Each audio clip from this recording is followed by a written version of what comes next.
We thought that getting it off the back of the truck initially was going to be the hardest part of the process, but it turns out getting the pallet off was even more nerve-wracking.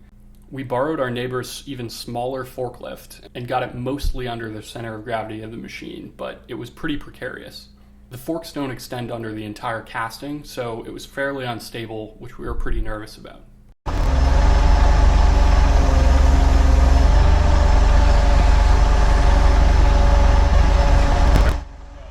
Our main goal in all of this was don't drop the machine.